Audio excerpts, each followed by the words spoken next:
Welcome back to Awasthi classes. आज इस जैसा कि आप बोर्ड में देख पा रहे हैं कि आज का जो टॉपिक है क्लास 11th अकाउंट्स का है और टॉपिक का नाम है इंट्रोडक्शन टू अकाउंटिंग। हम आज अकाउंट स्टार्ट करने वाले हैं क्लास 11th के लिए।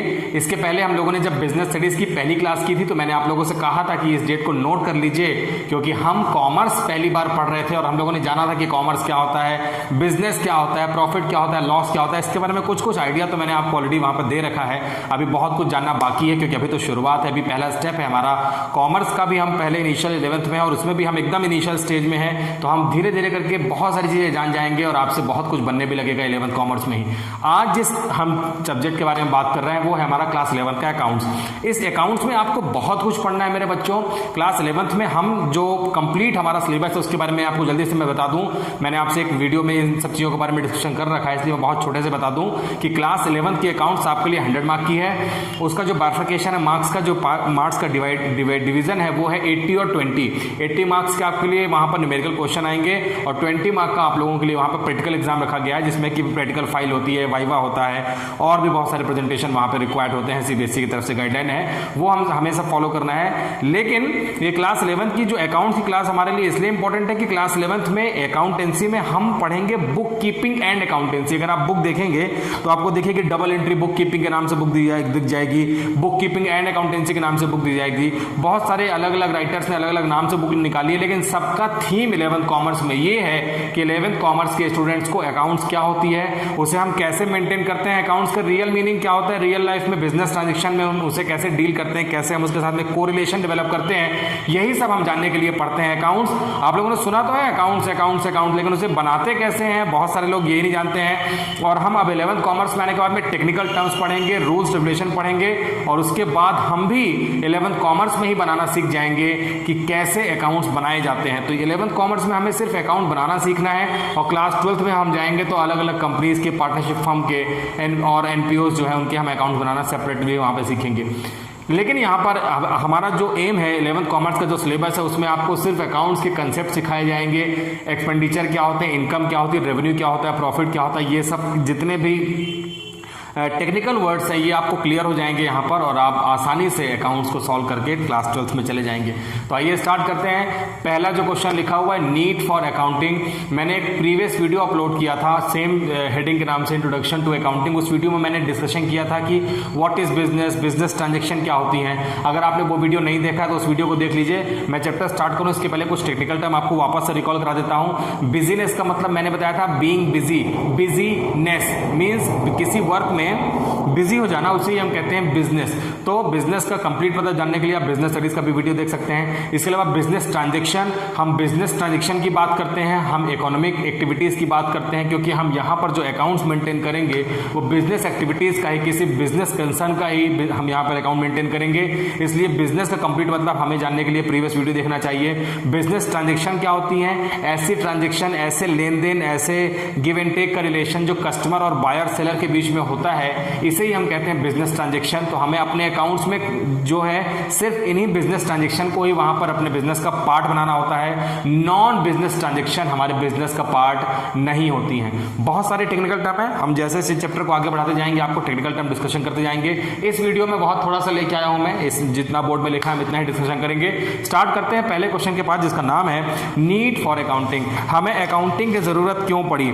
तो सबसे पहले अगर आप सोचिए कि जो एंशिएंट टाइम था, जब हमारे पूर्वज थे, हमारे एंसेस्ट्रल थे, उस टाइम पे अगर आप लोगों ने देखा बिजनेस में, आज का तो मॉडर्न बिजनेस चल रहा है, लेकिन पहले जो बिजनेस होता था उसका साइज बहुत छोटा होता था, लोकल लेवल पे होता था। बिजनेस स्टडीज की क्लास में हम लोगों ने देखा कि बार्टर सिस्टम के थ्रू बिजनेस चलता था, वहां पे double coincidence of desire and wants वहां पे होती थी। ये सारे चीजें बढ़ती चली गई, पॉपुलेशन बढ़ती चली गई, लोगों की डिमांड बढ़ती चली गई, कस्टम चेंज होता गया, टेक्निकल नो हाउ चेंज होते चले गए, अपग्रेड होते चले गए, टाइम टाइम पे चीजें बदलती चली गई, लोगों की डिमांड इतनी ज्यादा हो गई। पहले अकाउंट्स बनता तो था लेकिन बहुत छोटे लेवल पे बनता था, उसके बहुत ज्यादा रूल्स रेगुलेशन नहीं होते थे। हम सिंपल एक कॉपी में ही किसी नोटबुक में नोट कर लेते थे और वहां पर हिसाब किताब रख लेते थे। लेकिन क्योंकि अभी भी हम 21st सेंचुरी में है और यहाँ पर अकाउंटिंग का मतलब हमें वर्ल्ड वाइड लेना है और हमें जो अकाउंट्स पढ़नी है उसमें हमें इंटरनेशनल गाइडलाइन भी पढ़नी है, तो यहाँ पर नीड फॉर अकाउंटिंग हमारे लिए जो पहला क्वेश्चन उसका आंसर यही है कि जैसे जैसे टाइम चेंज हुआ, जैसे जैसे लोगों का बिजनेस का साइज बढ़ा, वहाँ पे बिजनेस के ट्रेड प्रैक्टिसेस बदल गई, गवर्नमेंट की जो रेगुलेशन है बदल गई, लीगल रिक्वायरमेंट्स वहाँ पे कंपलसरी हो गई कई सारी, वो उसमें काफ़ी सारे चेंजेस आ गए। टेक्निकल नो हाउ जो होता है जिसे हम टेक्निकल अपग्रेडेशन कहते हैं, अभी मैनुअल अकाउंटिंग का काम ऑलमोस्ट खत्म हो चुका है, हम सारा वर्क कंप्यूटर लैपटॉप में किसी न किसी अकाउंटिंग सॉफ्टवेयर के साथ करते हैं। बहुत सारे चेंजेस हैं और इन्हीं चेंजेस की वजह से हमें ज़रूरत पड़ती है अकाउंटिंग करने की। अकाउंटिंग का क्या मतलब होता है वो हम जान लेते हैं। तो मीनिंग ऑफ अकाउंटिंग लिखा है और इसे मैं आपको प्रीवियस वीडियो में भी मैं बार बार कह रहा हूं, आपको वहां पर डिस्कशन कर चुका हूं, यहां से आप देखेंगे आपको और क्लियर हो जाएगा। तो यहां पर मीनिंग ऑफ अकाउंटिंग अगर आप देख रहे हैं तो लिखा है accounting is a process of collecting, recording, summarising, communicating and interpreting financial information to user for decision making. इस मीनिंग को मैं आपको पढ़ूं उसके पहले मैं आपको बता दूं कि अकाउंटिंग की बहुत सारे ऑथर्स ने, बहुत सारे अकाउंटिंग एसोसिएशंस ने बहुत सारी डिफिनेशन दी है, वो आपको बुक में मिल जाएगी। यहाँ पे मैंने उन सारे अकाउंटिंग एसोसिएशंस ने जो डिफिनेशन दी है या बहुत सारे ऑथर्स ने डिफिनेशन दी है, मैनेजमेंट गुरुज ने जो वहाँ पे डिफिनेशन दी, उसका मैंने यहाँ पे ग्लिम्सेस, निचोड़, यहाँ पे सार लेके आया हूँ आप लोगों के लिए। और इस जो मीनिंग है यहाँ पर, इसकी एक स्पेशलिटी आपको बता देता हूँ कि ये जो जितने भी पॉइंट मैंने यहाँ पे आप देख रहे हैं कॉमा में लिखे हुए हैं, ये सारे ही पॉइंट सीक्वेंस में लिखे हुए हैं। मतलब आपको इसके सीरीज को जो है उसे चेंज नहीं करना है, क्योंकि यही कहलाता है अकाउंटिंग प्रोसेस। लेकिन इसे हम मीनिंग में समझेंगे पहले। तो यहां पर लिखा हुआ है accounting is the process of collecting, recording, summarising, communicating and interpreting financial information. तो आप लोगों ने देखा कि यहां पे दो इंपॉर्टेंट वर्ड आपको दिख रहे हैं। पहला दिख रहा है कि वो अकाउंटिंग ये प्रोसेस है, और ये प्रोसेस जो है वो हम करते हैं फाइनेंशियल इंफॉर्मेशन को एक्वायर करने के लिए। तो यहाँ पर मैंने आपसे जैसा कि वीडियो के स्टार्ट में कहा कि अकाउंट्स पढ़ रहे हैं, और अकाउंट्स पढ़ने के लिए हमने एक इसका लगा हुआ टॉपिक जो सब्जेक्ट है बिजनेस स्टडीज। बिजनेस स्टडीज से हम बिजनेस की ट्रेड प्रैक्टिसेस के बारे में जानते जाएंगे, वहाँ पे कैसे बिजनेस करेंगे, क्या क्या प्रैक्टिसेस हमें सीखनी पड़ेंगी। उसके बाद जब हम कस्टमर को गुड्स बेचेंगे, सिंपल वर्ड्स में समझिए, तो हम कैसे अकाउंट्स बनाएंगे, तो वो हम अकाउंट्स में सीखते हैं। तो यहाँ पर इस डेफिनेशन में आपको देख कर क्लियर पता चल रहा है अकाउंटिंग एक प्रोसेस है। प्रोसेस का मतलब होता है series of inter related function. जब किसी हम चीज को करते हैं, किसी वर्क को करते हैं, तो उसे हम कई सारे छोटे छोटे पार्ट्स में डिवाइड कर लेते हैं, और उस छोटे छोटे पार्ट्स को करते जाते हैं, एक के बाद दूसरा, दूसरे के बाद तीसरा, तीसरे के बाद चौथा पार्ट्स हम करते हैं। तो ऐसे back to back, one by one जितने हम इंटर रिलेटेड पार्ट्स हैं उन्हें ही करते हैं। तो ये कहलाता है प्रोसेस। प्रोसेस की एक स्पेशलिटी आपको बता दूं, एक खास इंपॉर्टेंट पॉइंट वहां पे बता दूं कि प्रोसेस जो होता है वो series of inter related function होता है। अगर मैं किसी एक फंक्शन को वहां से स्किप कर दूं या उस फंक्शन को ओवरलैप कर दूं, तो वो प्रोसेस नहीं कहलाता है। तो अकाउंटिंग एक प्रोसेस है जिसमें हमें जो फाइनेंशियल डेटा है उसके साथ में कैसे उसे अकाउंटिंग टर्म में कन्वर्ट करना है, इसके लिए एक कंप्लीट प्रोसेस है। वो प्रोसेस जल्दी से मैं आपको आने वाले समय में बताऊंगा। तो उस प्रोसेस को हमें समझना होगा, और उस प्रोसेस में क्या क्या करना है वो आप देखिए। Accounting is the process of collecting. यहां पे कलेक्टिंग का मतलब होता है collecting information, collecting relevant data for the business purpose. क्योंकि बिजनेस के अलावा भी हम बहुत सारी एक्टिविटीज करते हैं, नॉन बिजनेस एक्टिविटीज भी करते हैं, लेकिन हमें अपने बिजनेस में, क्योंकि हम इंट्रोडक्शन टू अकाउंटिंग पढ़ रहे हैं, हमें अकाउंट कैसे बनाना है ये जानना है, तो हमें फिल्टर करना है इन्फॉर्मेशन को। इन्फॉर्मेशन फिल्टर होने के बाद हमारे पास सिर्फ वही रेलेवेंट इन्फॉर्मेशन रह जाएंगी जो हमारे बिजनेस, जिसका कि हम अकाउंट्स बनाने वाले हैं, उससे रिलेटेड होती है। तो यहाँ पर हमें वही डेटा कलेक्ट करना है जो हमारे यूजर्स, हमारे लिए काम का है, हमारे लिए रेलेवेंट डेटा का यहाँ पे कलेक्शन करना है। रिकॉर्डिंग करनी है। रिकॉर्डिंग का मतलब होता है कि किसी भी बुक्स ऑफ अकाउंट में मैनुअल अगर आप करते हैं, अगर आप लोगों ने अपना बिजनेस देखा होगा, बहुत सारे बिजनेसमैन के बच्चे यहाँ पे बैठे हुए हैं, तो आप देख रहे हैं कि बिजनेस में हम एक रफ कॉपी जैसा बना लेते हैं, उसमें हम डे टू डे ट्रांजेक्शन को रिकॉर्ड कर लेते हैं। उसके बाद हम उसे कंप्यूटर में, सॉफ्टवेयर में अपलोड कर देते हैं। हम इमीडिएट उसे सॉफ्टवेयर में, किसी भी अकाउंट कंप्यूटर में, लैपटॉप में उसे अपलोड नहीं करते हैं। पहले हम उसकी रिकॉर्डिंग करते हैं, या तो मैनुअल करते हैं, या अगर आप कंप्यूटराइज भी करते हैं तो पहले रिकॉर्डिंग करते हैं डेटा की।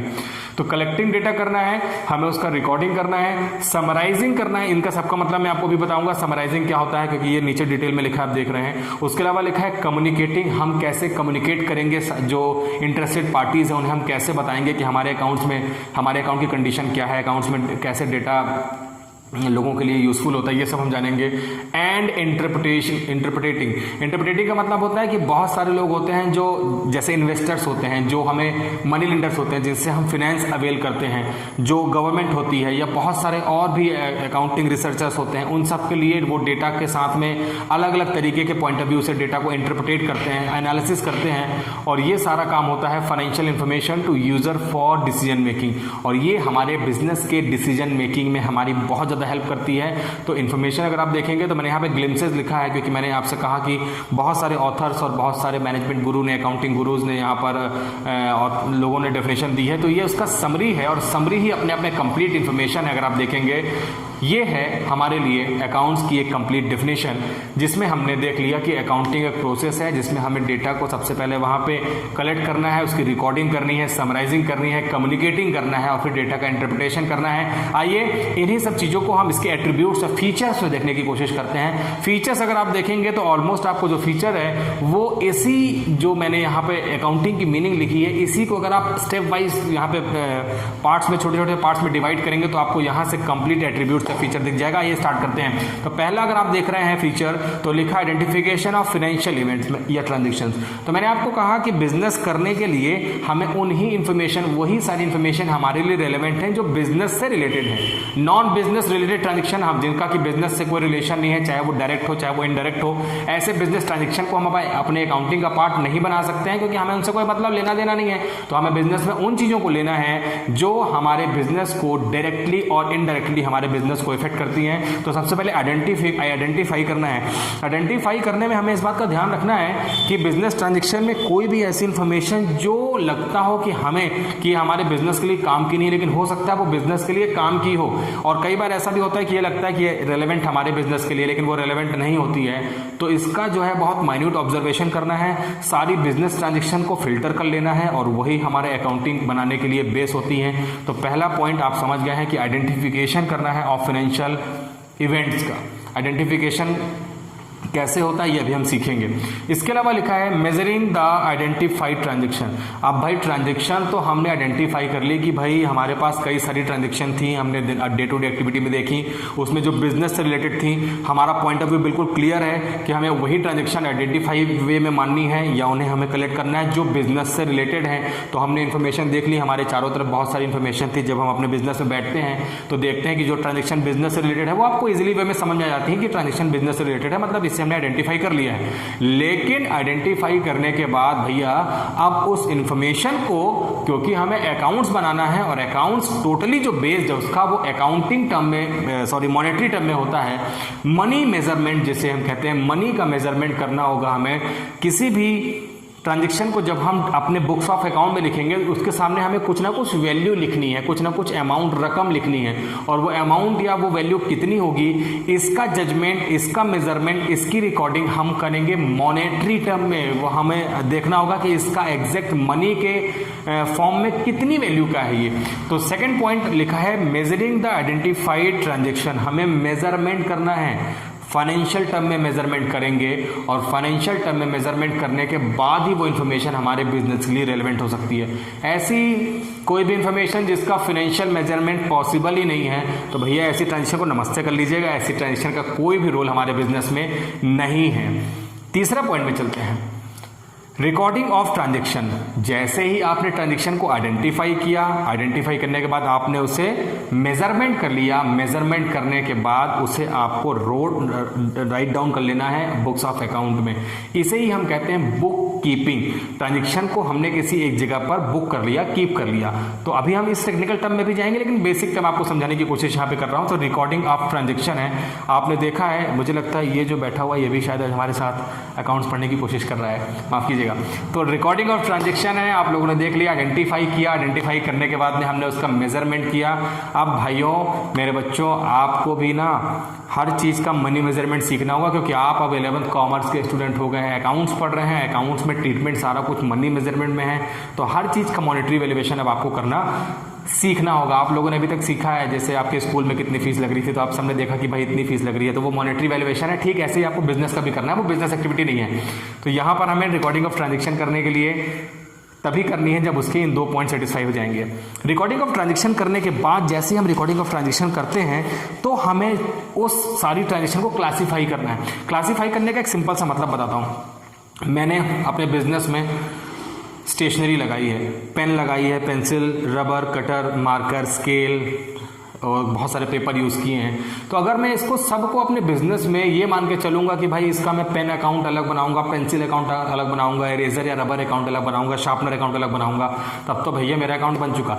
ऐसे में जो रिलेटेड ट्रांजेक्शन है जिनका नेचर सेम होता है, इसे हम कहते हैं कि हमें ट्रांजेक्शन को एक ही क्लास में मिला देना है। एक ही क्लास का मतलब होता है कि जितने सेम नेचर ऑफ ट्रांजेक्शन है, तो जितने सारे आइटम मैंने नाम लिए, आपके जहन में भी एक बात आ रही है कि भैया इससे अच्छा तो आप इसे स्टेशनरी लिख देते। जी हाँ, उसे हम लिखेंगे स्टेशनरी, क्योंकि जितने भी आइटम मैंने नाम लिए हैं ये स्टेशनरी का पार्ट है। तो हमने एक अकाउंट बनाया, उसे हमने स्टेशनरी का नाम दिया, और जितने भी उसमें रिलेटेड आइटम थे हमने स्टेशनरी अकाउंट में रखा।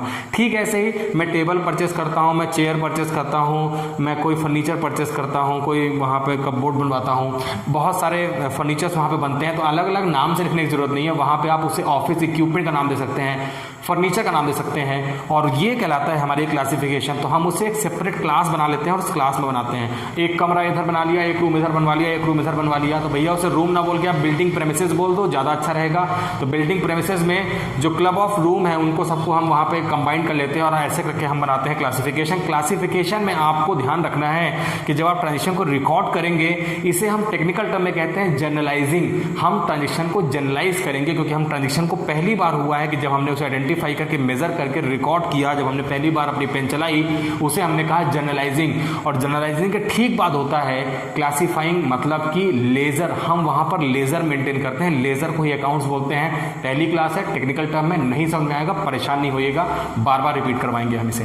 क्लासिफिकेशन में मैंने आपको बता दिया सेम नेचर ऑफ ट्रांजेक्शन को एक ही जगह पे क्लब टुगेदर करना है। उसके बाद करना है समराइजिंग। समराइजिंग का मतलब होता है जब ट्रांजेक्शन हमारी लेजर में पोस्ट हो जाएगी। वो लेजर लाइट वाली बात नहीं कर रहा हूं मैं, आप लोग जो लेजर मारते थे ना अपने स्टूडेंट्स को क्लासरूम में और फिर चुपचाप बैठ जाते थे, वो लेजर नहीं है। LEDGER लेजर का मतलब यहाँ पे अकाउंट से है, जो हम अकाउंट्स मेंटेन करेंगे उसे ही हम लेजर कहते हैं। और उस लेजर को बनाने के बाद में हमें डेटा को समराइज करना है। जब लेजर बनेगा वहां से बैलेंस निकलेगा, उस बैलेंस के बेसिस पे हम एक नया स्टेटमेंट बनाएंगे जिसे हम बोलेंगे ट्रायल बैलेंसेस। बैलेंसेस का ट्रायल करेंगे। अगेन टेक्निकल टर्म है, नहीं समझ में आएगा परेशान मत होइएगा, फिर से बताऊंगा।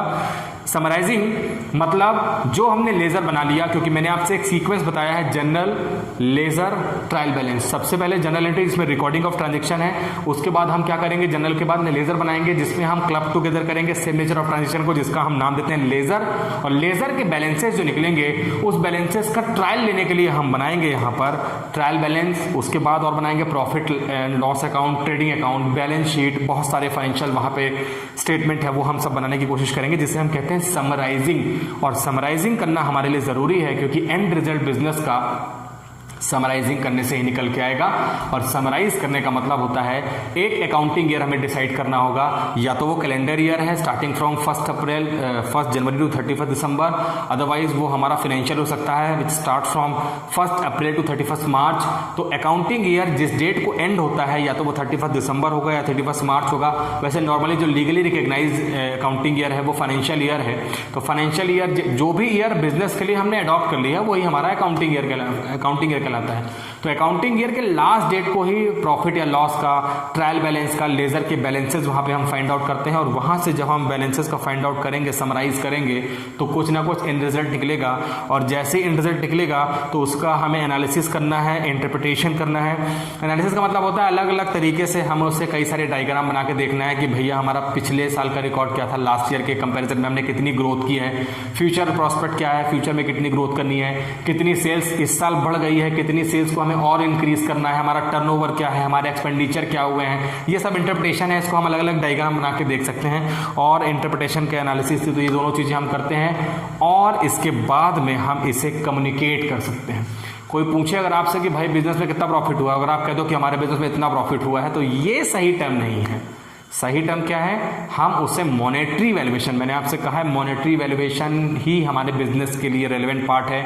तो मॉनेटरी वैल्यूएशन जो होगी उस ट्रीटमेंट को हमें लास्ट में कम्युनिकेटिंग, आपको एक ऐसी लैंग्वेज में मैं आपसे कहूँ आपने अपनी अकाउंटिंग इन्फॉर्मेशन को कन्वर्ट कर दिया है जिसे आप इजी वे में मॉनेटरी टर्म में किसी भी डिफरेंट पार्टी को या किसी भी इंटरेस्टेड पार्टी जो आपसे इस क्वेश्चन का आंसर पूछता है कि बिजनेस में कितना प्रॉफिट हुआ, सेल्स कितनी थी, क्या रेशियो है कॉम्पिटिटर के कंपैरिजन में कितनी ग्रोथ हुई है, क्या बिजनेस की हाइट है, ये सब कुछ वहाँ पे आप जो भी इंटरेस्टेड लोग हैं उन्हें आप वहाँ पर कम्युनिकेट कर सकते हो। और ये कम्युनिकेशन आपका बहुत ईजी टर्म में हो सकता है क्योंकि हमने डेटा को इतने सिंपल वे में यहाँ पे सिंप्लीफाई कर दिया है।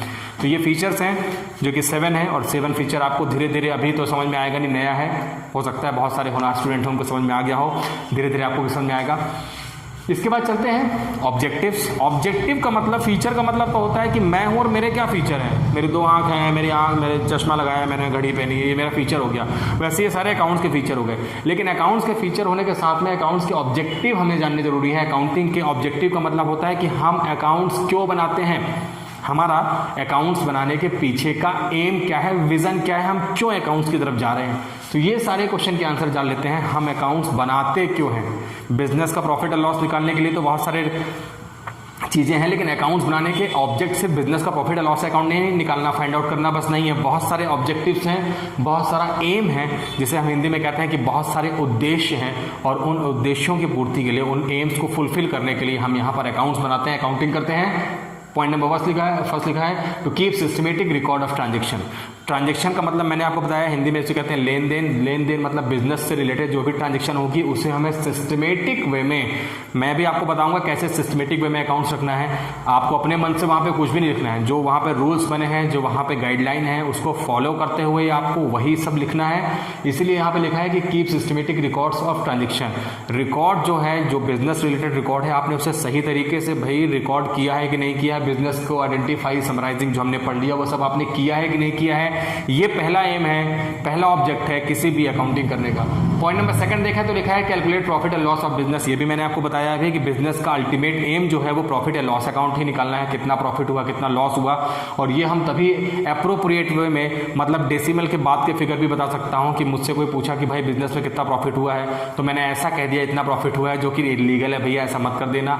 किसी ने मुझसे पूछा बिजनेस में कितना प्रॉफिट हुआ है, मैंने कहा करीब 1 lakh to 2 lakh, between 1 and 2 lakh हुआ है। ये भी एकदम फर्जीवाड़ा है, इसमें बिल्कुल आपको बिल्कुल भरोसा नहीं करना है। तीसरा, आपके जैसा स्मार्ट जो अकाउंट्स पढ़ चुका है उससे मैंने पूछा कि भैया कितना प्रॉफिट हुआ है, तब आपने कहा कि मुझे जो है 2,30,094 रुपीज़ एंड 59 पैसे का प्रॉफिट हुआ है।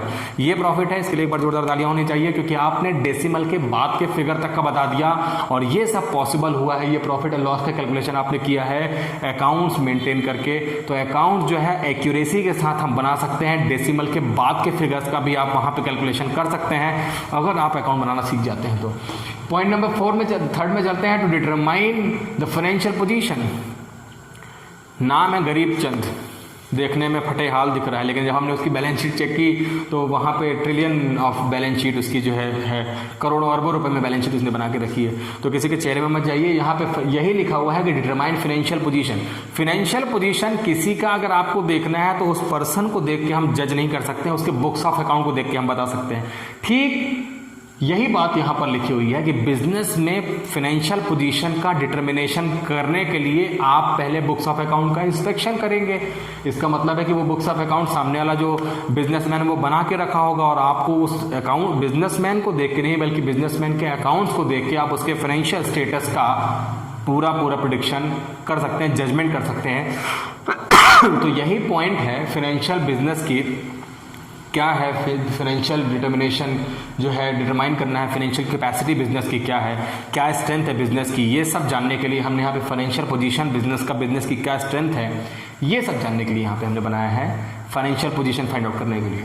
असिस्टिंग द मैनेजमेंट, बिजनेस के अंदर जानने के बाद ही आप आसानी से जान सकते हैं। मान लेते हैं हम विजिटर हैं, हमें अकाउंट्स तो अभी बनाना सीखे नहीं, इसलिए हम अपने आप को विजिटर मान लेते हैं, और किसी बड़े ऑर्गेनाइजेशन में, किसी बड़े कंपनी में, किसी बहुत बड़े एक बिजनेस फॉर्म में हम जाते हैं और हम देखते हैं कि सब कुछ सिस्टमेटिक चल रहा है, सारे एम्प्लॉयज़ ना तो किसी से कोई बात कर रहा है, अपने अपने काम में इन्वॉल्व हैं, हमें अच्छा ट्रीटमेंट मिलता है वहाँ पे हमारे बैठने के लिए हॉस्पिटैलिटी अच्छी है, हमें किसी से मिलना है तो हमारे लिए अरेंजमेंट्स हो रहे हैं कि मीटिंग हमारी डील हो रही है, ये सारा कहलाता है मैनेजमेंट। और ये मैनेजमेंट अच्छा है क्योंकि वहाँ के एम्प्लॉयज़ टोटली सेटिस्फाई हैं। अदरवाइज क्या हो रहा होता, कोई कागज़ की बॉल बना के किसी को फेंक रहा होता, अंदर पूरा वहाँ पे जिसे हम कहते हैं जू बन गया होता, चिड़ियाघर बन गया होता। ये सारे एम्प्लॉयज़ सेटिस्फाई थे, अपने वर्क में डिवोशन दिखा रहे थे, सारा काम डेडिकेशन से कर रहे थे, हार्ड वर्क कर रहे थे, क्योंकि वो मॉनेटरी वे में सेटिस्फाई थे, क्योंकि कंपनी से किसी भी बिजनेस कंसर्न से उन्हें इतनी अप्रोप्रिएट सैलरी मिल रही थी कि एम्प्लॉयज़ ठीक तरीके से काम कर रहे थे, एम्प्लॉयज़ वेल मैनेज्ड थे। अगर मैं कहूँ तो किसी भी बिजनेस का अगर मैनेजमेंट हमें चेक करना है तो बिजनेस का मैनेजमेंट देखिए कितनी बड़ी बात मैं आपसे बोल रहा हूँ। बिजनेस का मैनेजमेंट चेक करने के लिए आपको बिजनेस में जाने की जरूरत नहीं है। बुक्स ऑफ अकाउंट देखिए, अगर बैलेंस शीट हेल्दी है, प्रॉफिट अर्निंग जो कैपेसिटी है, जो रेशियो है वो अच्छा हेल्दी है, बहुत अपवर्ड फॉर्म में है, ऐसे में हम बिजनेस के मैनेजमेंट को भी अच्छा मानते हैं और बिजनेस का मैनेजमेंट अच्छा होने की वजह से ही ये प्रॉफिट है। तो हमें पूरा क्रेडिट बिजनेस के मैनेजमेंट को देना चाहिए और मैनेजमेंट जो है वो अच्छा है, असिस्ट करता है बिजनेस का मैनेजमेंट पॉजिटिव वे में, इस वजह से हमारे बुक्स ऑफ अकाउंट अच्छे हैं। तो हम वहाँ से इसका भी अंदाजा लगा सकते हैं। To prevent and detect errors and frauds, business में अकाउंटेंट जो होता है वो नॉर्मली बड़े बिजनेस में वो मालिक नहीं होता है, वो ओनर नहीं होता है। ओनर ने वहाँ पर अकाउंटेंट को अपॉइंट किया है और अपॉइंट होने के बाद में बेचारा फ्रॉड करने लगता है अपने पर्सनल बेनिफिट के लिए, अपने रिलेटिव्स के लिए, अपने बहुत सारे जिसे हम कहते हैं घपले करने लगता है। और वो ये फ्रॉड या एरर करता है जिसे हम इंटेंशनली कहते हैं। कई सारे एरर्स होती हैं, एरर्स जो होती हैं वो तो गलती से हो जाती हैं, लेकिन जो फ्रॉड होता है वो इंटेंशनली किया था, यही डिफरेंस है। एरर्स मतलब कई बार हम भी गलत फिगर लिख देते हैं, हमसे गलती हो जाती है, ह्यूमन नेचर है, कई बार हम एरर कर देते हैं। तो एरर भी हम यहाँ से इजीली आइडेंटिफाई कर सकते हैं क्योंकि हम बार बार डेटा के साथ इंटरप्रेट करते हैं। मैंने आपसे कहा कि हम बार बार डेटा के साथ इंटरप्रेट करेंगे, एनालिसिस करेंगे तो गलती आसानी से पकड़ में आ जाती है। लेकिन फ्रॉड जो होता है वो सिस्टमेटिक वे से किया जाता है, जिसे ईजी वे में हम उसे जज कर पाना, उसे कैप्चर कर पाना, उसे आसानी से निकाल पाना, ढूंढ पाना हमारे लिए पॉसिबल नहीं होता है। लेकिन अगर हम सही तरीके से अकाउंट्स बनाते हैं तो हम वहाँ पे प्रिवेंट कर सकते हैं अपने एरर्स या फ्रॉड को। तो ये बहुत इंपॉर्टेंट पॉइंट हमारे लिए। लास्ट पॉइंट देखा तो लिखा है to provide information to users. मैंने आपसे अभी कहा कि बहुत सारे अकाउंटिंग यूजर्स होते हैं जो अकाउंट्स हमारे अकाउंट्स को यूज करके बहुत सारा डेटा का इंटरप्रिटेशन करते हैं, कम्युनिकेटिंग करते हैं, एनालिसिस करते हैं। उसमें से कुछ यूजर्स का नाम मैं आपको बताता हूँ। सबसे पहला होता है भैया जो हमारा कस्टमर है उसे हमारे अकाउंट चाहिए, जो मनी लेंडर है जिसके पैसे से हमने बिजनेस स्टार्ट किया था, जो इन्वेस्टर है वो हमारे अकाउंट देखना चाहता है, इनकम टैक्स डिपार्टमेंट हमारे अकाउंट देखना चाहता है, गवर्नमेंट हमारे अकाउंट देखना चाहती है। इसके अलावा अलग अलग जो हमारे कॉम्पिटिटर है वो हमारा अकाउंट देखना चाहते हैं, कई बार वो भी देखते हैं कि किस तरीके से वर्क कर रहा है। रिसर्चर्स होते हैं जो बहुत सारे रिसर्च करते हैं, नई नई थ्योरी, नए नए कंसेप्ट, नए नए टेक्निक्स, नए नए स्ट्रेटजीज लेके आते हैं, उनके लिए सबके लिए तो यूज़र जो होते हैं उन्हें इन्फॉर्मेशन प्रोवाइड करते हैं बिजनेस से थ्रू अकाउंटिंग। अकाउंट्स बनाते हैं और जितने यूज़र्स हैं उन सब के लिए हम इन्फॉर्मेशन को परोस देते हैं, भाई आओ और अपनी इन्फॉर्मेशन ले जाओ, अपने हिसाब से इसका यूज़ करो। हमने इन्फॉर्मेशन अपने बिजनेस के अकॉर्डिंग एकदम सही ट्रू एंड फेयर वहाँ पर बनाई हुई है, आपको डरने की जरूरत नहीं है इन्फॉर्मेशन शेयर करने में। तो ये ऑब्जेक्टिव्स हैं, आपको समझ में आए होंगे, आए हो। जल्दी चलते हैं functions of accounting. Functions of accounting उन लोगों को तो भाई समझना ही नहीं है जिन लोगों ने ऑब्जेक्टिव समझ लिया है। ऑब्जेक्टिव समझने के बाद में हूबहू मैंने पॉइंट्स को इधर से उधर करके लिख दिया है। आइए देखते हैं point number 1, maintaining complete and systematic record to keep systematic record of transaction. तो कहने के लिए ये हो गया कि ये फंक्शंस हैं, लेकिन फंक्शन का मतलब होता है, थोड़ा सीरियस होते हैं, फंक्शन का मतलब होता है कि कैसे फंक्शन में आता है, कैसे वर्क करता है अकाउंटिंग। तो अकाउंटिंग में वर्क करने के लिए है तो यही मैंने कहा, लेकिन फिर भी समझ लेते हैं। तो maintaining complete and systematic record, complete होना चाहिए, इनकम्प्लीट नहीं होना चाहिए। At the end of year, जिसको कि मैंने कहा 31 मार्च या 31 दिसंबर को आपको अपने बिजनेस का exact profit and loss account तभी फाइंड आउट आप कर पाएंगे जब आपने कंप्लीट इंफॉर्मेशन बिजनेस की आइडेंटिफाई की, उसको मेजर किया, उसको रिकॉर्ड किया, क्लासीफाई किया, समराइज किया, तभी आप बिजनेस की एग्जैक्ट वे में वहाँ पे एंड रिजल्ट को निकाल सकते हैं। सेकंड पॉइंट देखते हैं, लिखा है communicating the financial result the various interested parties. अभी मैंने आपको लास्ट पॉइंट से कोरिलेट कर दिया। इसे बहुत सारे इंटरेस्टेड पार्टीज होती हैं, उन्हें इन्फॉर्मेशन शेयर करने के लिए इन्फॉर्मेशन का रेलेवेंट होना ज़रूरी है। इन्फॉर्मेशन जितनी हमारे बिजनेस के लिए अच्छी होगी वो इन्फॉर्मेशन बाहर जाएगी, लोग उसे अप्रिशिएट करेंगे, उससे नए नए थ्योरी, नए नए रूल्स, नए नए रेगुलेशन, नए नए स्ट्रेटजीज बनाएंगे, हमारे बिजनेस के वहाँ पे जो है गुडविल वहाँ पे इंप्रूव होती नजर आएगी। तो डिफरेंट यूजर्स हैं और गवर्नमेंट है, इनकम टैक्स डिपार्टमेंट है, जिन्हें हम वहाँ पर टैक्स का पेमेंट करते हैं, इन सब के लिए इन्फॉर्मेशन रेलेवेंट होनी चाहिए। तो उसके लिए हम यहाँ पर अपने डेटा को इस तरीके से कम्युनिकेट कर सकते हैं कि इन्फॉर्मेशन सबके लिए यूजफुल हो जाए। थर्ड पॉइंट लिखा है protecting the assets of business. हम बिजनेस में एसेट्स लगा के बिजनेस करते हैं। एसेट्स वो जो ओनर्स फंड होती है, जो ओनर खुद के पैसे से अपनी एसेट्स लगाता है, तो वो बिजनेस के लिए एसेट्स है। जो चीज़ आपकी है, आपकी मतलब कि बिजनेसमैन की है, वही आपके लिए एसेट्स है। और एसेट्स को प्रोटेक्ट करने के लिए हमारी एसेट्स बुक्स ऑफ अकाउंट में कुछ और दिख रही है, मार्केट वैल्यू कुछ और है, तो हमें मार्केट वैल्यू के साथ में उसके साथ कैसे कोरिलेशन डेवलप करना है, इन सब के लिए अगर ऐसा हो जाए कि हमारी एसेट्स की मार्केट वैल्यू बढ़ रही है लेकिन हमने अपने कम रेट पे वैल्यू बुक की है, तो ऐसे में हमारी हमारी एसेट्स की वैल्यू प्रोटेक्ट नहीं हो रही है। ऐसे में अपनी वैल्यू को प्रोटेक्ट करने के लिए मार्केट के साथ कंपैरिजन करते रहना चाहिए। और इसे हम कहते हैं कि हमारे एसेट्स को प्रोटेक्ट करने के लिए बिजनेस की जितनी एसेट्स होती हैं उन्हें प्रोटेक्ट करने के लिए उनको टाइम पे उनके साथ में अगर वैल्यू कम हो रही है डे बाई डे यूज़ करने से तो उसे डिप्रिशिएशन या अमोर्टाइजेशन कहते हैं। हम जानेंगे अभी अपने नेक्स्ट क्लास में। तो ये सारी चीज़ें करते हुए हमें अपनी एसेट्स की रक्षा करनी है, प्रोटेक्ट करना है। ये हम अकाउंटिंग के थ्रू कर सकते हैं। प्रोवाइडिंग असिस्टेंस टू मैनेजमेंट ये पॉइंट हो गया, पॉइंट नंबर 4, जो कि मैंने आपको बताया कि असिस्टिंग द मैनेजमेंट है। सेम पॉइंट है, जितना अच्छा आपका मैनेजमेंट होगा वो मैनेजमेंट आपके अकाउंट्स के प्रॉफिट के टर्म में, हेल्दी सेल्स के टर्म में, प्रॉस्पेरिटी के टर्म में, आपके जितने भी आपने प्रॉफिट रेशियो वो सब आपके इंक्रीज हो रहे हैं, तो ये आपके मैनेजमेंट को जज करने में आपकी हेल्प कर सकते हैं। ट्रस्टीशिप का मतलब जान लेते हैं। ट्रस्टीशिप वर्ड जो है वो नॉर्मली कंपनीज़ के लिए काम आता है, क्योंकि अगर हम कंपनीज़ की बात करते हैं या फॉर्म्स ऑफ बिजनेस ऑर्गेनाइजेशन की बात करते हैं तो बिजनेस 5 वे हैं बिजनेस को करने के। बिजनेस स्टडीज़ की वीडियो में मैंने आपके साथ डिस्कशन किया था। पहला होता है सोल प्रोप्राइटरशिप, जिसमें एक अकेला पर्सन बिजनेस करता है। अकेला पर्सन बिजनेस करते करते बहुत सारी चीज़ों को छोड़ देता है, वो इसके सारे हैंड्स नहीं होते हैं, तो इन हैंड्स को लेने के लिए वो पार्टनरशिप बिजनेस में इन्वॉल्व हो जाता है, जिसे हम पार्टनरशिप बिजनेस कहते हैं। कोऑपरेटिव सोसाइटी होता है, HUF फैमिली बिजनेस होता है, और 5वां होता है जिसे हम कहते हैं कंपनी। कंपनी एक biggest form of business organisation है, जिसमें हम एंड बिल्कुल लास्ट है कि उसके ऊपर का बिजनेस हम नहीं कर सकते हैं।